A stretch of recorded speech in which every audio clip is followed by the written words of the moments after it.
नमस्कार बच्चों, error analysis त्रुटि का विश्लेषण पिछले लेक्चर में हमने पढ़ा था। उसकी शुरुआत देखी थी, त्रुटि क्या होती है और एक्चुअल वैल्यू हम कैसे कैलकुलेट कर पाएंगे, वो सारी चीज़ें हमने पिछली बार में देखी थी। त्रुटि के प्रकार क्या थे, दो तरीके से हम त्रुटि को कर पा रहे थे, आपकी रैंडम एरर और सिस्टमेटिक एरर। क्रमबद्ध त्रुटि, ठीक है ना, वो तो हो गई आपकी सिस्टमेटिक एरर, और रैंडम एरर या द्राक्षा त्रुटि, ठीक है। तो वो त्रुटि के प्रकार, मैंने क्रमबद्ध के बारे में तो बात की थी कि क्रमबद्ध में आपको पता होता है कि आपकी मशीनरी में गड़बड़ी है, या आपने मेजरमेंट में आपने कोई गड़बड़ कर दी, या आपके एनवायरनमेंट में कुछ गड़बड़ थी, वो सब आपको उसका कारण पता रहता था।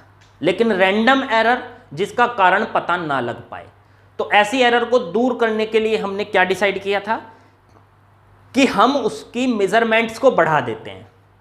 बार बार नापेंगे उसको, बार बार इसकी लेंथ लेनी है, बार बार इसको नाप के देखेंगे हर बार क्या आ रही है। अलग अलग आदमियों को देंगे कि आप भी नापो उसको, और तब बताओ इसके। उन सारे आंसर्स का औसत निकालते हैं। उस औसत को ही हम कह रहे थे वास्तविक मान। लेकिन मैंने पिछले लेक्चर में जब खत्म किया था तो बताया था कि वास्तविक मान जो होता है वही आंसर नहीं दे सकते हम, उसमें भी त्रुटि है। उस त्रुटि को आज हम डिस्कस करने वाले हैं, एग्जाम्पल के साथ करेंगे, आपको पूरा पता चलेगा कि किस तरीके से हमें उसको करना है। चलिए एक एग्जाम्पल लेते हैं, एग्जाम्पल से ही उसको आगे बढ़ाएंगे। मान लीजिए हमारे पास एक डेस्क का एग्जाम्पल था पिछली बार, उसी को ले रहा हूं मैं, कि 1 मीटर की एक डेस्क है। अब वो 1 मीटर की है, लेकिन वहां पे शायद 1.013 की निकल के आई थी, वहां पे अलग निकल के आई थी, मैं आज थोड़ा सा अलग लूंगा, ठीक है। तो 1 मीटर की मान लो डेस्क है, इसको नापने के लिए मैंने 4-5 स्टूडेंट को दिया, तो सब ने अपने अलग अलग आंसर दिए। एक ने दिया 1.05, एक ने दिया 1.10, एक ने दिया 0.95 और एक ने दिया आपका 0. या ये कह लीजिए आपका 1.15 या 20, ऐसे कह लो। इस तरीके के 4 आंसर दिए। ये किसने दिए? ये जो 4 स्टूडेंट मैंने सेलेक्ट किए कि भाई आप एक काम करो, इसकी लेंथ मेज़र करो। सबने अपने अपने अलग अलग इक्विपमेंट यूज़ किए, डिवाइस अलग अलग यूज़ की, किसी ने स्केल यूज़ किया, किसी ने बड़ा स्केल यूज़ किया, सब ने अपने अलग अलग यूज़ किए, और सब ने मुझे अलग अलग आंसर दिए। तो इनको क्या बोल रहा था मैं? उनकी ऑब्जर्वेशंस, x1 x2 मापित मान है ये हमारे। अब मुझे पता है मापित मान जो आए हैं, इनका वास्तविक मान अगर निकालना है तो क्या करना था? x बार, इनका औसत। तो वो कैसे करते थे? x1 plus x2 plus x3 और प्लस x4 अपॉन में 4। चलो कर लेते हैं। ये आ गया 1.05, 1.10, 0.95 और 1.20 अपॉन में 4। जरा देखो ये कितना बन रहा है। तो ये बन गया 0.5550 का 0, 5 5 10 हो गया 0। तो फिर आ गया ये 2, ये था 0.505, हाँ, तो 10 का 0, फिर बचा आपका 1। अब ये 2 और 1 हो गया वो 3, तो 3 प्लस 9 आपका हो गया 12 प्लस 1 13, 13 प्लस 0 का 3।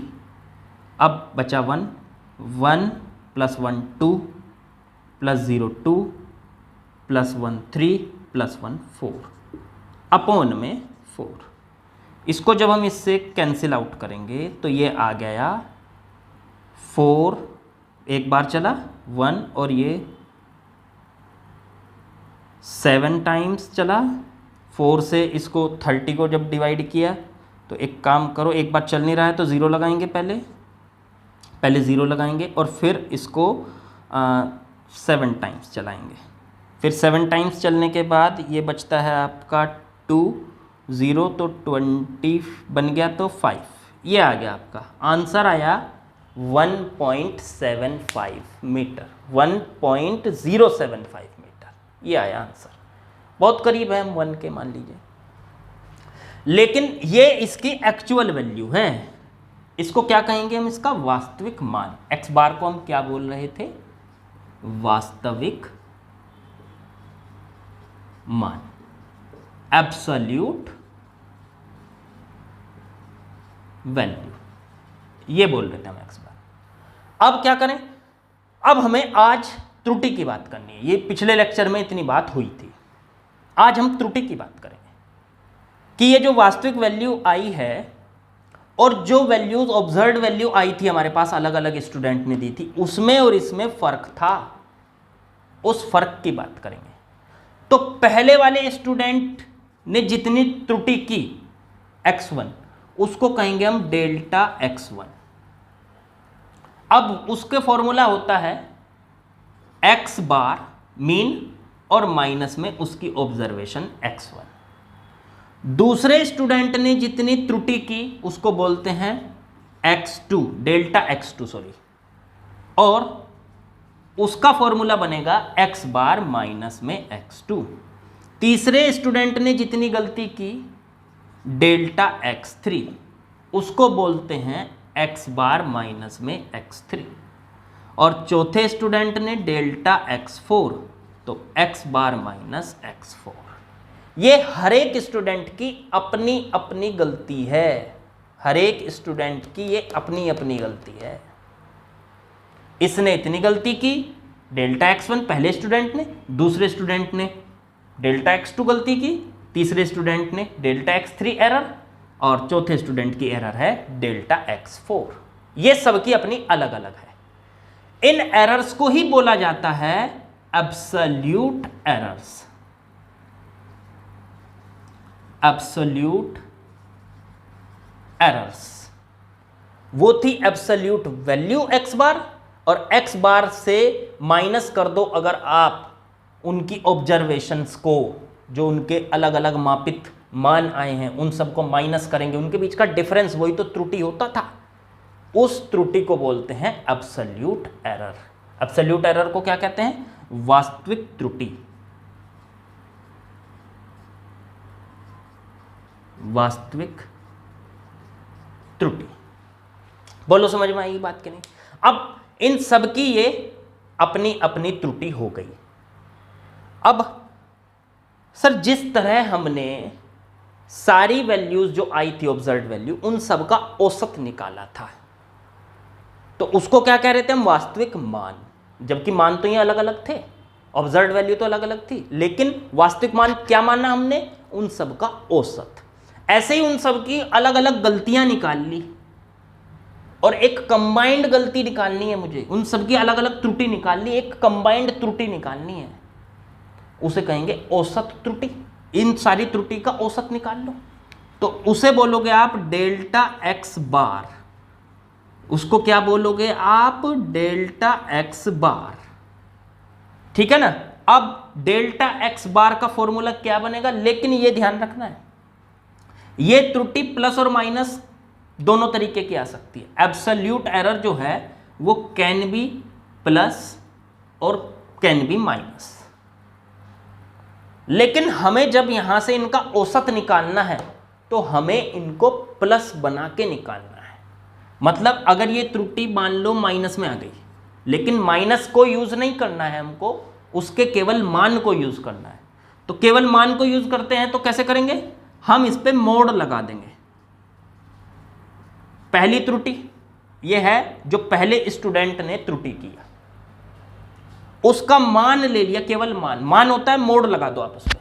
अगर उस पर माइनस होगा भी ना तो मोड लगाते ही वो खत्म हो जाएगा, तो ये खत्म हो गया मोड लगाते ही।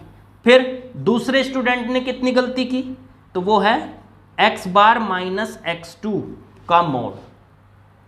फिर तीसरे स्टूडेंट ने कितनी की, x बार माइनस x3 का मोड।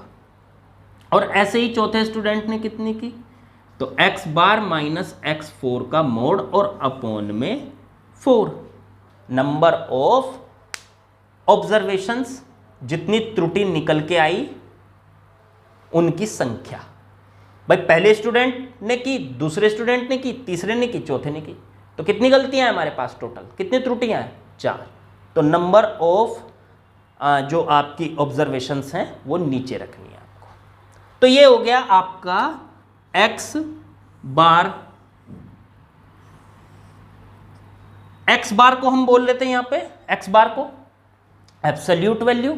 इसी तरीके से हमने वो x बार, फिर से ध्यान करो, बहुत सारी वैल्यूज का औसत निकाला हमने, ऐसे ही इसमें बहुत सारी गलतियों का औसत निकाला, बहुत सारी गलतियों का औसत निकाला है हमने।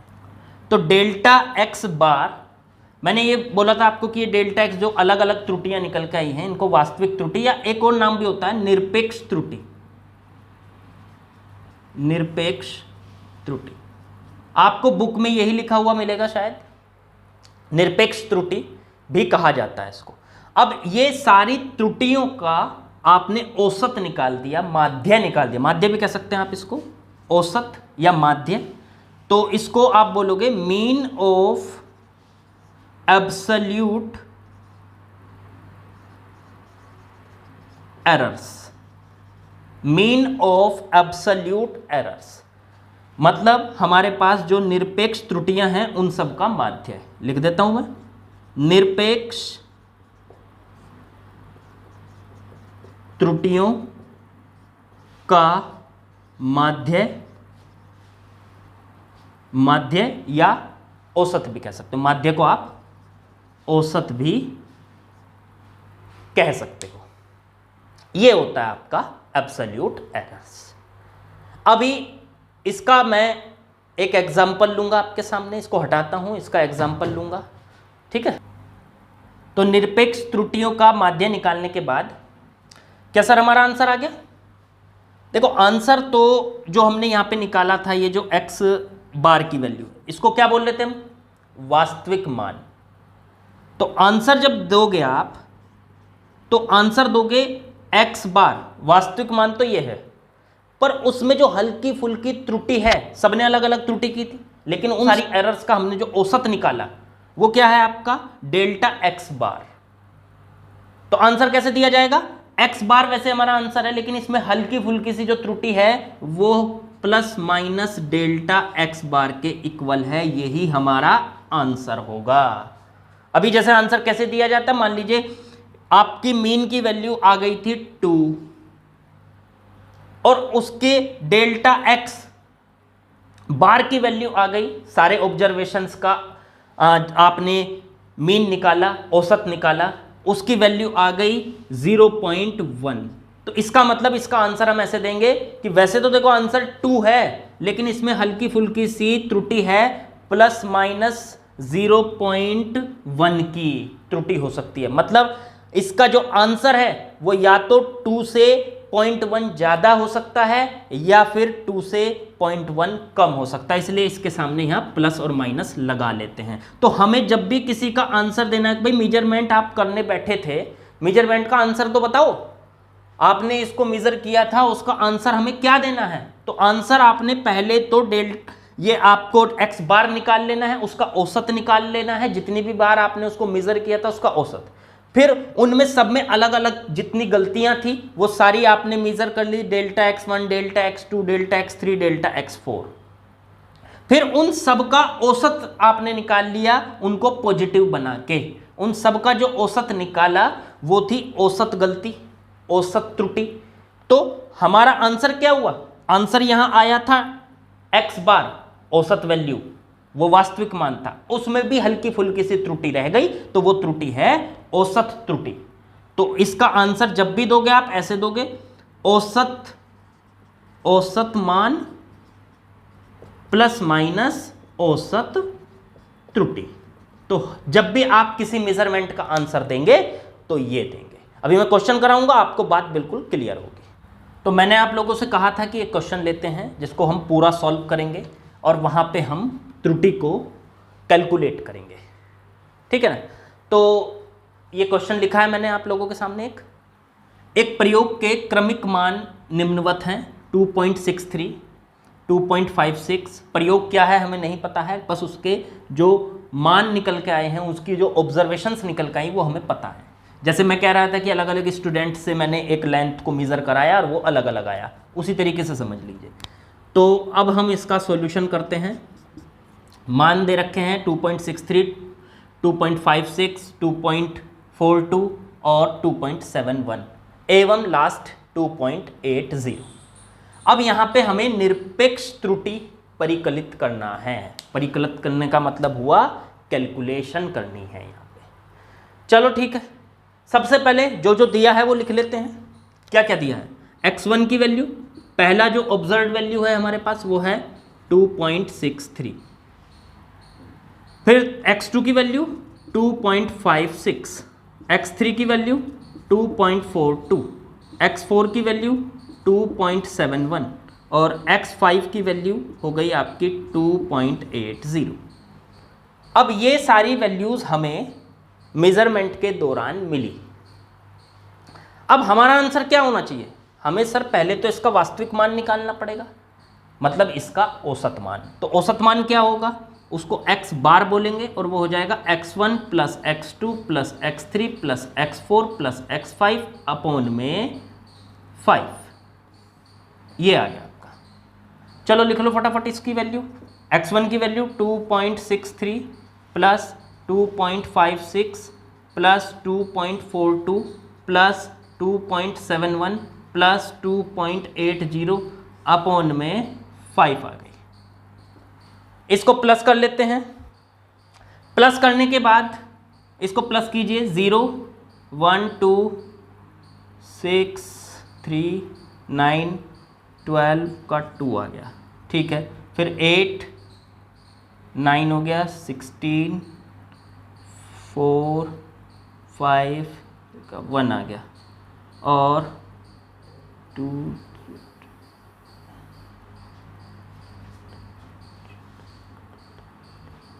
13.12 अपॉन में 5 आ गया। 13.12 अपॉन में 5 इसकी वैल्यू आ गई। जरा इसको डिवाइड करके कितना आ रहा है ये?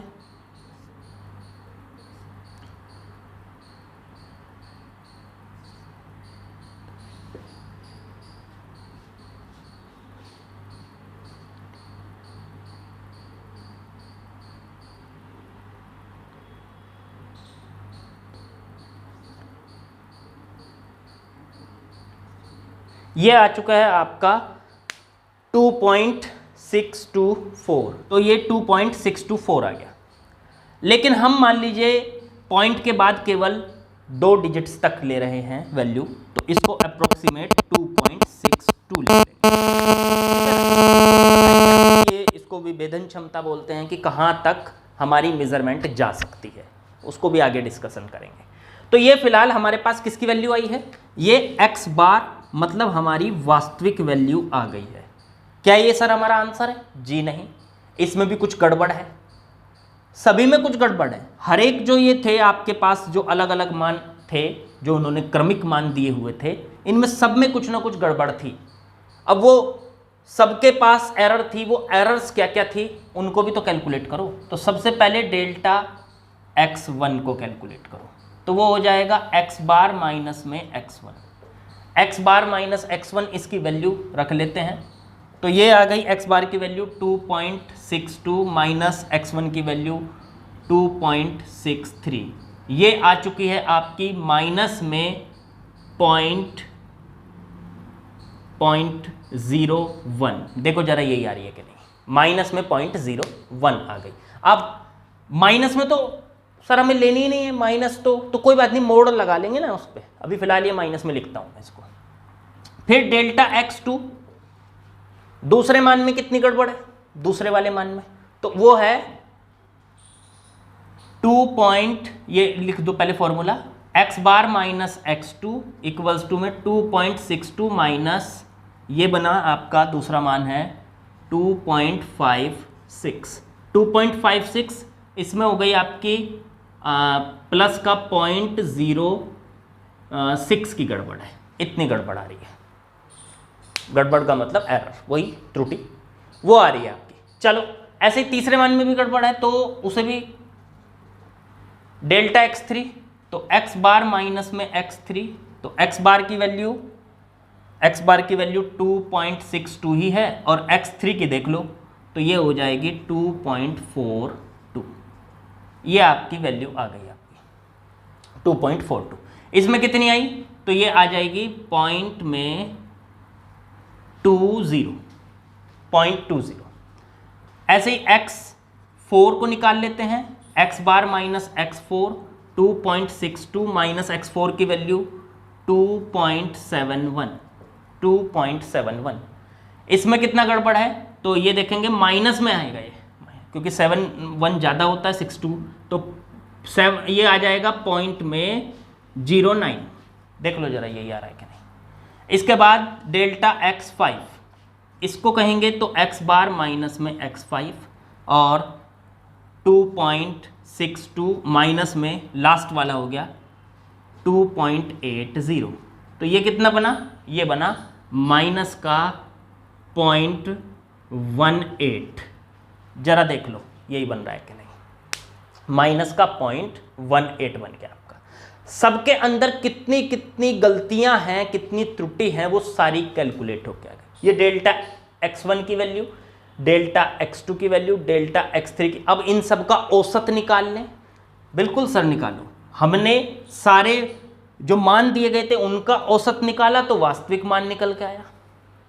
अब सारी जितनी गलतियां हैं उन सब का औसत निकालेंगे तो वास्तविक गलती निकल के आएगी। वास्तविक गलती को ही क्या कह रहे थे हम, निरपेक्ष त्रुटि। यही तो कहा था उसने कैलकुलेट करने के लिए। तो हमारा आंसर होगा डेल्टा x बार, वो हो जाएगा डेल्टा x1। अब ये अगर मैंने कहा था नेगेटिव क्वांटिटी हो तो उसे पॉजिटिव बना लो, मोड लगा दो। तो मोड लगाया delta x1 plus delta x2 का मोड प्लस डेल्टा x3 का मोड प्लस डेल्टा x4 का मोड और प्लस डेल्टा x5 का मोड, अपॉन में जितनी नंबर ऑफ मेजरमेंट्स हैं आपकी, जितनी त्रुटि हैं, अपॉन में 5। चलो देखो जरा ये कितना कितना है, तो मोड लगा के सबको प्लस बना लूं तो ये आ गया 0.01 प्लस 0.06 प्लस 0.20 प्लस 0.09 और प्लस 0.18 अपॉन में 5। बोलो समझ में आई बात के नहीं। अब इसका जो आपका सबमिशन आएगा उस सबमिशन को करके देख लीजिएगा, वो आ गया आपका 0.54 अपॉन में 5। सबमिशन करके देख लीजिए, आपका ये आ गया 0.54 अपॉन में 5। अब इसको इससे डिवाइड कर लीजिए, तो इसको सॉल्व करके आपका आ गया 0.108। अभी हमें क्या करना है, हमें तो 2 डिजिट्स तक लेना है सर।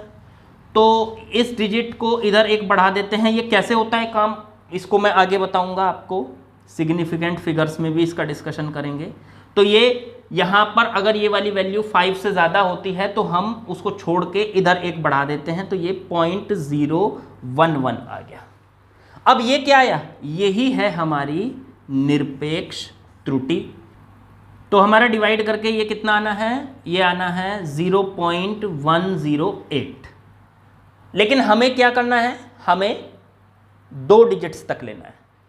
तो अगर ये लास्ट वाली डिजिट 5 से ज़्यादा होती है तो हम इधर एक बढ़ा देते हैं, तो इसको हम लिखेंगे 0.11। यहाँ 0 में एक और बढ़ जाता है और उसको छोड़ देते हैं हम लास्ट वाले। तो ये 2 डिजिट्स तक हमने इसका एरर कैलकुलेट कर लिया। तो ये एरर कौन सा एरर है, कौन सा एरर है, डेल्टा x बार, जो हमारे जितने भी एरर्स आए थे उन सब का औसत। तो औसत वैल्यू निकालनी है पहला स्टेप, और उसके बाद उसके सबकी एरर अलग अलग निकाल के उनके एरर्स का औसत करना है, उनकी त्रुटियों का औसत करना है। ठीक है ना। बस हमारा अगर आंसर पूछे कि आंसर क्या बनेगा इसका, तो आंसर बनेगा, देखो आंसर तो वैसे ये बन गया क्योंकि क्वेश्चन में यही पूछा था, निरपेक्ष त्रुटि। लेकिन वो पूछ ले कि नहीं इसकी मेजरमेंट बताओ क्या बनेगी, मेजरमेंट। तो मेजरमेंट इसका आंसर दोगे आप मेजरमेंट का एक्स बार प्लस माइनस डेल्टा एक्स बार। अब एक्स बार कितना है, एक्स बार है हमारा, एक्स बार ये रहा 2.62 प्लस माइनस 0.11। इसका मतलब इस क्वेश्चन का जो आंसर है वो 2.62 है, लेकिन उसमें हल्की फुल्की सी त्रुटि है। वो हल्की फुल्की सी जो त्रुटि है उसको हमें प्लस माइनस करना है। जो हमारी टोटल सारी त्रुटियां आई थी उन सब का औसत है ये प्लस माइनस। इसको या तो इसका मान 2.62 से थोड़ा सा ज़्यादा, कितना ज़्यादा 0.11, या फिर 2.62 से थोड़ा सा कम, कितना कम 0.11। ये इसमें त्रुटि हो गई और ये इसकी असल वैल्यू हो गई, इसका वास्तविक मान हो गया। ठीक है, तो मेरे ख्याल से बात यहां तक आप लोगों को समझ में आ गई होगी। तो ये क्वेश्चन मैंने आपके सामने एक और लिख दिया है, एक और क्वेश्चन को सॉल्व करते हैं। एक प्रयोग है, उसमें भी अलग अलग ऑब्जर्वेशंस निकाले गए हैं। 3.10, 3.20, 2.90, 2.80, 3.00। तो इन सब में हमें क्या बताना है, एक तो वास्तविक मान बताना। वास्तविक मान क्या होता था, एक्स बार, फिर बताना है निरपेक्ष त्रुटि, ये क्या होता था, डेल्टा एक्स बार। अब ये दोनों कैलकुलेट करने। अब मैं फॉर्मूले ज़्यादा नहीं लिखूंगा, सब याद हो गया आपको। एक्स बार की value x1 plus x2 plus x3 plus x4 plus x5 upon में 5, तो डायरेक्ट ना ऐड कर दूँ। 3.10 plus 3.20 plus 2.90 plus 2.80 plus 3.00 upon में 5। इन सबको ऐड करोगे तो ये 15 बन रहा है और अपॉन में 5। जब इसको डिवाइड करेंगे तो ये 3.00 x की वैल्यू आ गई, ये आपके x बार की वैल्यू आ गई। ये है आपका वास्तविक मान, पहला आंसर आ गया आपका। अब बात करते हैं निरपेक्ष त्रुटि। निरपेक्ष त्रुटि, सर निरपेक्ष त्रुटि थी, उसका भी जो है मीन करना है हमें यहाँ पे। निरपेक्ष त्रुटि वैसे होती है अलग अलग में क्या निकल के आ रही है हमारे पास, तो अलग अलग में क्या क्या निकल के आ रहा है उसके लिए delta x1, delta x2, delta x3 वो सब निकालते थे हम। तो पहले डेल्टा x1 निकाल लूँ, सीधे सीधे ही निकाल लेता हूँ। तो वो हो जाएगा x मीन, जो ये मीन आया है 3, और माइनस में ये कितना है आपका 3.10, तो ये पॉइंट माइनस का 0.10 बचा। फिर ऐसे ही डेल्टा x2, ये फटाफट 3 माइनस 3.20, तो माइनस का 0.20 बचा। फिर डेल्टा x3, तो 3 माइनस 2.90, तो ये बचा माइनस का 0, ये प्लस का बचेगा तो 0.10 बचा। फिर x4 की वैल्यू हो गई आपकी 3 माइनस 2.80, तो ये बचती है आपकी 0.20। और डेल्टा x5 की वैल्यू हो गई 3 माइनस 3 मतलब 0, ये आ गई आपकी। ठीक है ना। अब इन सब का औसत ये आ गई निरपेक्ष त्रुटि, ये निरपेक्ष त्रुटि है अलग अलग मानों में। इनका औसत भी निकाल लेते हैं, डेल्टा एक्स बार, इनका औसत। तो इनका औसत क्या निकल के आएगा, वो आ जाएगा डेल्टा x1 का मोड प्लस डेल्टा x2 का मोड प्लस डेल्टा x3 का मोड प्लस डेल्टा x4 का मोड प्लस डेल्टा x5 का मोड अपॉन में 5। मोड लगा के इनको ऐड करेंगे ताकि इनके माइनस हट सकें। तो ये 0.10 plus 0.20 plus 0.10 plus 0.20 plus 0 upon में 5। इसको देखोगे तो 0. ये देखो 20 20 40 और 20 60, तो 0.60 बन गया ये, और अपॉन में 5। तो इससे फटाफट काट लो इसको, तो ये हो गया पॉइंट आ गया, पहले 0.12 आ चुका है आपका। तो ये हमारी निरपेक्ष त्रुटि का माध्य आ गया, औसत आ गया। ठीक है ना। तो हम यहाँ से जो कैलकुलेशन करना चाहते थे वास्तविक मान, अगर इसको कहे कि मेजरमेंट क्या देंगे, मेजरमेंट क्या लिखोगे, तो मेजरमेंट इसकी लिखी जाएगी x बार प्लस माइनस डेल्टा x बार। मतलब वैसे तो इसका आंसर 3 है, 3.003 लिख रहा हूँ मैं इसको फिलहाल, लेकिन इसमें थोड़ी बहुत त्रुटि है। कितने की त्रुटि हो सकती है, 0.12 की त्रुटि हो सकती है इसके अंदर, 0.12 की त्रुटि हो सकती है। या तो ये 0.12 इससे ज़्यादा है या ये 0.12 इससे कम है इसका आंसर। ये हमारा आंसर होगा। मेरे ख्याल से आप लोगों को त्रुटि भी समझ में आई है, और उसके बाद हमने उसका जैसे औसत निकाला अलग अलग प्रयोग करके, ये सब किसके साथ हो रहा था, ये हमारी जो रैंडम एरर थी उसको दूर करने का तरीका है, उसको दूर करने का हमारा प्रयास था ये। आप सभी लोगों को, आप सभी बच्चों को ये वीडियो कैसा लगा है कमेंट करके बताइएगा। दोस्तों के साथ शेयर कीजिए, चैनल को सब्सक्राइब करिएगा। आप लोगों के इस सब्सक्रिप्शन से ही हमारा मोटिवेशन बढ़ता है। आप लोग जितने ज़्यादा अपने दोस्तों के साथ शेयर करते हो उससे ही हमारा मोटिवेशन बढ़ता है। कमेंट करते हो, सही सलाह देते हो, उससे ही हमारा मोटिवेशन बढ़ता है। ठीक है, तो बस आज के लिए इतना ही, और बाकी अगले लेक्चर में डिस्कस करेंगे। अभी हमारा रिलेटिव एरर और एरर में अभी एक और आपकी परसेंटेज एरर वगैरह बचा हुआ है, तो वो हम अगले लेक्चर में करेंगे, और साथ में इसके और क्वेश्चंस को भी बढ़ाएंगे। चलिए बाकी बात बाद में करते हैं। Okay, thank you.